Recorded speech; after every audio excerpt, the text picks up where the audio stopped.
Bien, a esta hora me acompaña Fernando Ábrego, él es secretario general de ASOPROF. Profesor, gracias por estar con nosotros y felicidades en el Día del Maestro. Y ustedes están realizando esta lucha para que las clases a distancias se mantengan y ayer se realizó una importante reunión para que nos dé a conocer detalles de la misma. Bienvenido.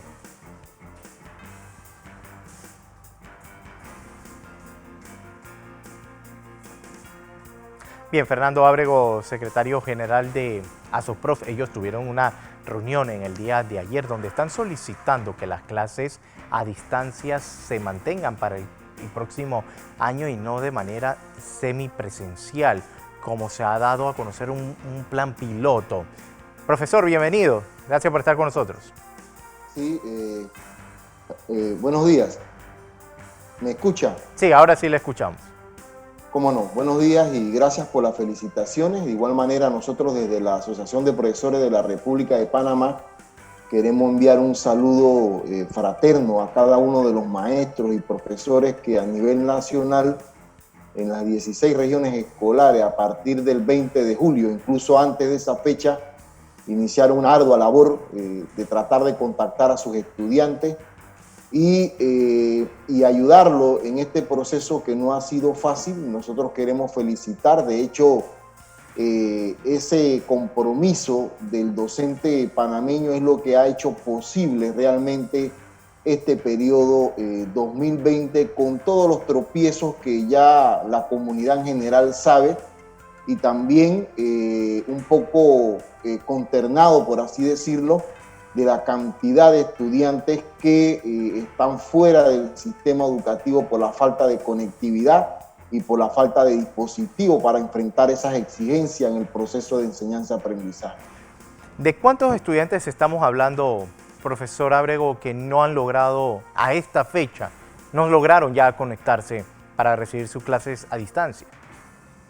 Miren, aproximadamente el 2 de marzo se contabilizó estudiantes matriculados, 744.150 estudiantes matriculados que iban a iniciar el periodo escolar. De esos 744.150 estudiantes, el Ministerio de Educación habla que quedaron fuera del sistema 58.000 estudiantes. Nosotros, además de esos 58.000 estudiantes que nunca lograron conectarse, que quedaron fuera del sistema sin posibilidad alguna, hay que sumarle los estudiantes que a partir del 20 de julio iniciaron sus clases con sus docentes en las distintas modalidades de la educación a distancia, pero en el camino, a las 3, 4, incluso un mes después de haber iniciado, no lograron conectarse. Estamos hablando de 210.000 estudiantes que no lograron conectarse con sus maestros y con sus profesores. Entonces, estamos hablando de 210.000 más 58.000. Estamos hablando de 260.000 estudiantes. Y tiene que sumarle también los estudiantes que el año pasado, al final del 2019, salieron también del sistema por situaciones de toda índole, y esos estudiantes tenían la esperanza de iniciar el 2020 el periodo escolar, pero entonces fueron también sorprendidos por el tema de la pandemia que profundizó el problema de la pobreza, porque no olvidemos que incluso un propio documento del Ministerio de Educación sobre lineamiento hablaba de 453.000 estudiantes menores de 18 años con pobreza multidimensional. Entonces, esta es una situación muy difícil, inédita en el país, pero nosotros desde el día 1 hemos estado insistiendo en el tema del 6% del Producto Interno Bruto, hemos estado insistiendo en el tema de la compra de dispositivos de media gama o de tablet para los estudiantes, pero también en el tema de la conectividad y que se hiciera en función de varias propuestas que nosotros en el contexto de la coalición nosotros presentamos. En esa coalición están la Unión Nacional de Asociaciones de Padres de Familia, está ANDEOP, que es una asociación de directivos a nivel nacional, y está algunos gremios magisteriales como ASOPROF, AEBE, ASOMOGREP, la Asociación Democrático de Educadores de la profesora Nelva Reyes, está también el Colegio Nacional de Psicopedagogos de Panamá, y nosotros hemos planteado varias propuestas, una de esas que se le entregara un kit a los estudiantes, como se hizo con la JMJ, en donde se sacaba el chip, se colocaba en el dispositivo, en el celular, y los peregrinos tenían conectividad durante todo el tiempo que estuvieron aquí, porque las empresas telefónicas utilizaban algunos móviles con algunas antenas, se colocaban en algunos lugares y se le daba efectivamente el internet gratuito para utilizar cualquier plataforma a los peregrinos. Igualmente lo solicitamos con los estudiantes. Miren, el Ministerio de Educación tiene un contrato denominado Internet para Todos. El problema de ese Internet para Todos que no está colocado en todos los centros educativos a nivel nacional.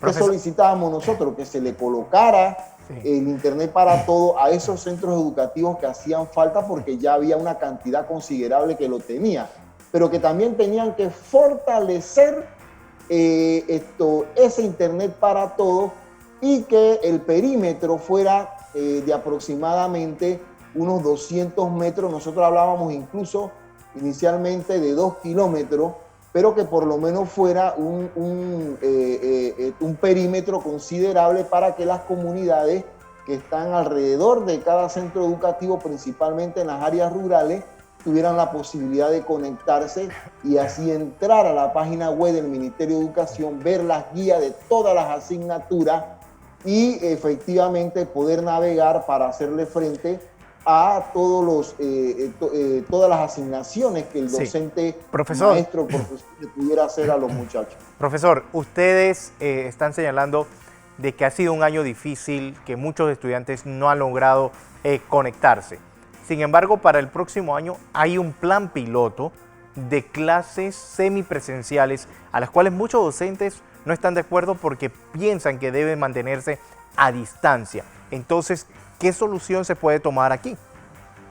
El problema es, este es un tema de voluntad política, y dentro de la voluntad política hay que invertir en educación. Tenemos que modernizar el sistema educativo, y toda inversión que se haga en materia de tecnología debe quedar en cada centro educativo y que se utilice como acompañamiento post pandemia. El problema está en que la inversión que se haga es para fortalecer el sistema y además hacerle frente a la educación a distancia. Porque mire, nosotros en estos momentos hablar de una educación semipresencial, que eso no existe, sino una educación presencial, porque usted va a estar en el aula de clase frente al estudiante.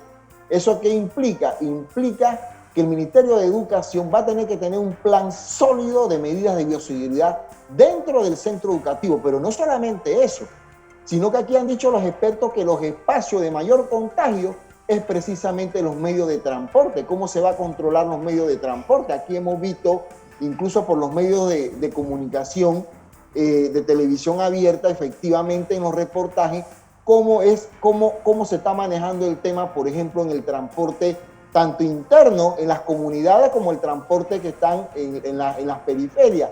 Entonces, este es un problema muy serio, porque aumentaría las posibilidades de contagio, incluso no solamente del estudiante, sino de los familiares de esos estudiantes. Por otro lado, por ejemplo, ¿hasta qué punto si la Constitución Nacional establece que el Estado panameño debe salvaguardar los bienes, la honra y la vida de sus habitantes, hasta qué punto el presidente, la ministra de Educación y el ministro de Salud pueden disponer de la vida de los estudiantes, de los docentes y de los administrativos de cada centro educativo? ¿Hasta qué punto? Profesor Ábrego, no se habla, sí, dígame. También hay otro tema, las escuelas privadas. Muchas de ellas ya han dicho, nosotros no vamos a realizar clases presenciales ni semipresenciales, vamos a la virtual.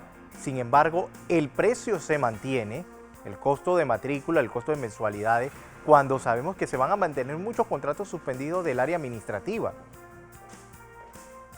Sí, ese es un tema muy difícil el que usted acaba de plantear, por el hecho de que en el Ministerio de Educación existe una instancia para precisamente dirimir los asuntos que tengan que ver con los aspectos educativos entre las escuelas particulares o privadas, incluso los padres de familia y el Ministerio de Educación, que debe mediar en cualquier decisión que afecte. Y lo que usted ha dicho es cierto.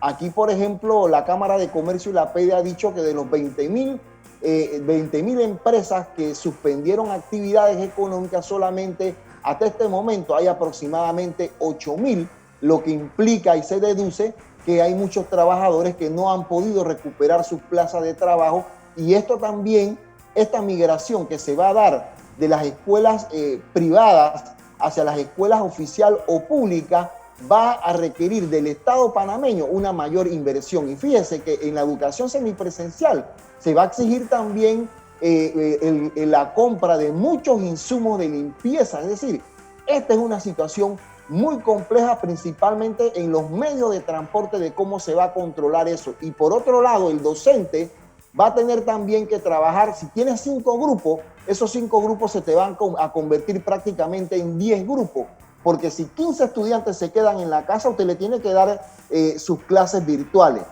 Y si 15 van al centro educativo, usted lo tiene que atender de manera presencial y a la inversa. Igualmente tienes que hacerlo con el grupo B, con el grupo C, con el grupo D, con todos los grupos que ustedes tengan, y habría que ver si ese docente tiene incluso 2, 3 y hasta 4 niveles, porque a veces usted le da a veces hasta 3 y 4 niveles. Entonces es una situación muy compleja, y nosotros en este momento y en función del repunte que hay a nivel nacional, nosotros lo que solicitamos realmente una buena organización y planificación para continuar con el tema de la educación a distancia, pero tenemos que invertir, pero que sea una inversión que no solamente sea para enfrentar el tema, sino que quede en el centro educativo y se utilice posteriormente para los estudiantes que van subiendo de niveles en las divisiones escolares a nivel nacional. Bien, le agradezco al profesor Fernando Ábrego, secretario general de ASOPROF, hablando sobre estos temas educativos que seguro son muy complejos y van a seguir dando de qué hablar en lo que ya queda de este 2020 e inicio del 2021.